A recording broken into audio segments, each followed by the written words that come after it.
স্বনামধন্যা সাহিত্যিক মহাশ্বেতা দেবীর একটি অসামান্য কাহিনী ভুলো ভূত গল্প পাঠে এবং বিভিন্ন চরিত্র চিত্রণে আমি মৌসুমী। তপনবাবু জীবনে কিছু ভোলেননি। ওর জন্ম 1912 সালে।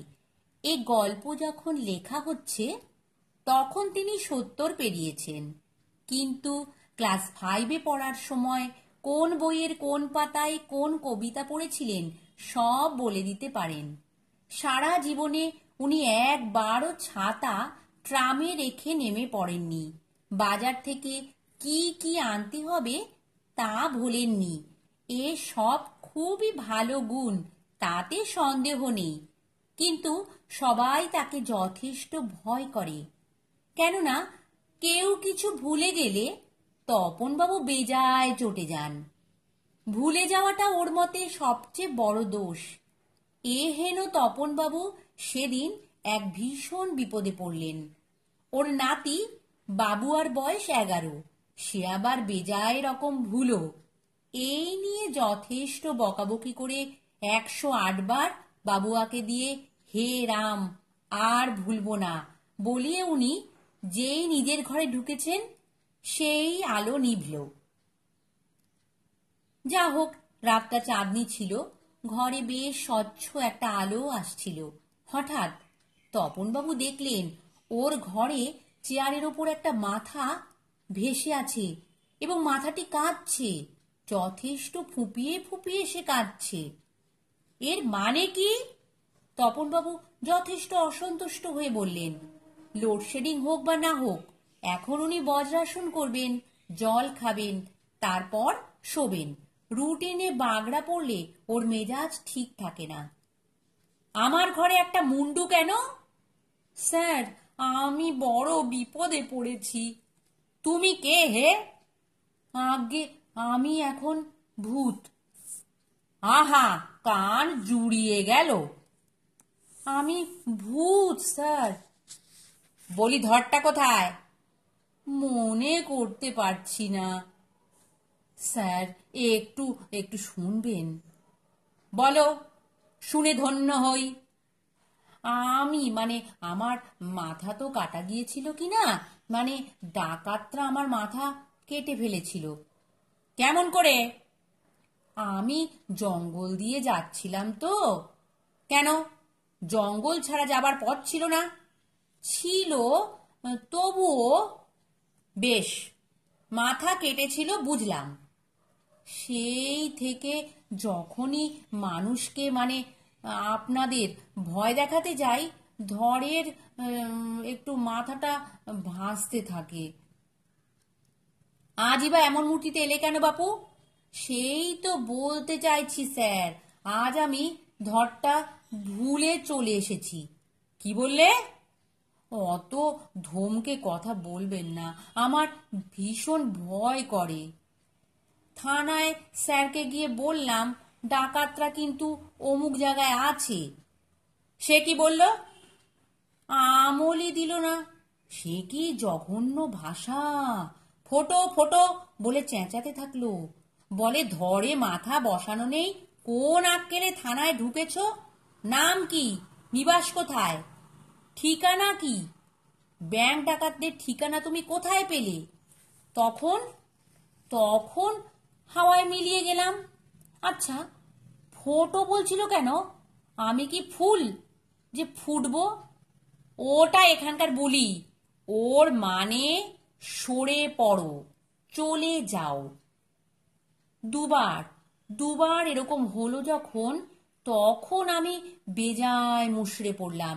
কিন্তু আমাদের ইউনিয়নে এখন সব চ্যাংড়া ভূত। ইউনিয়নও করা হয়? কড়াকড়ির কি আছে স্যার, ভূত হলেন যখন তখনই আপনি এই ইউনিয়নের লোক।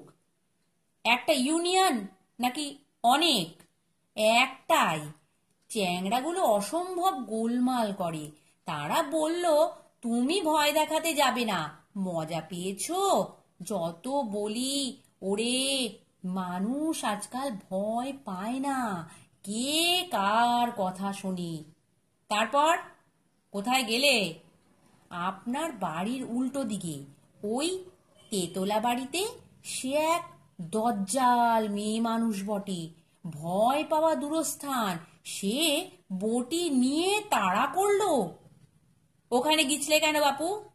বোসবাবুর গিন্নি নাম করা দজ্জাল। তারপর আমি একেবারে বেঁকে বসেছিলাম, আর আমি ভয় দেখাতে যাব না।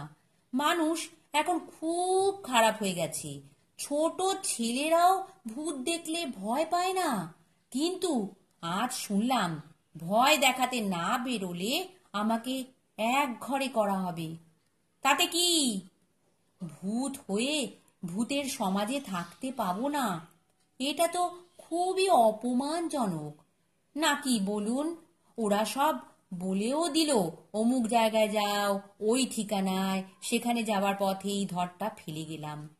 না, সেখানে গিয়ে তবে এলাম, কিছু মনেই করতে পারছি না, সব ভুলে গেছি।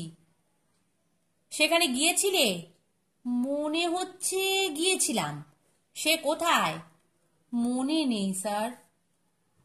তা আমার মনে হয় তোমার এখন ফুটে যাওয়াই ভালো। তোমার সমস্যা খুবই জটিল, কিন্তু এ সমস্যা বিষয়ে আমার কিছুই করার নেই। স্যার, আমি কি ধর ছাড়া ফিরতে পারি? শুধু মুন্ডুকে কোনো ভূত সম্মান করবে কি? এ তো মেলা জ্বালা হলো। রাস্তার নামটা যদি মনে পড়তো। হ্যাঁ স্যার, আগে যার যা ইচ্ছে হতো তাই করতো, এখন খুব কড়াকড়ি। প্রত্যেক দিন প্রত্যেকে কোথায় যাবে, কার বাড়ি, সব জেনে বেরোতে হয়। এ তো মানুষের কাণ্ড নয় স্যার, যে যার ইচ্ছে তাই করবে। আমরা খুব ডিসিপ্লিনে থাকি। কিরকম ডিসিপ্লিন? সব তো বলা যাবে না স্যার, তবে কিছু কিছু বলতে পারি। আমরা যারা ভূত তারা বাঁধাধরা এলাকায় ঘুরবো, যেমন আমি কলকাতা থেকে ক্যানিং এর মধ্যে থাকবো। আবার যারা ধরুন শাকচুন্নি বা মেছো ভূত তারা থাকবে গ্রামে। এসব নিয়ম কেউ ভাঙে না। কে ভাঙবে তা বলুন? পুচকে ভূতরা রাত 10টা বাজলেই ফিরে যাবে, এও একটা নিয়ম। মানুষদের কে এত কথা বোঝানো মুশকিল। তোমার এই ভুল সারানোর দাওয়াই ভূতের রাজ্যে নেই? না স্যার, তোমার ভুল সারাবার দাওয়াই আমি জানি।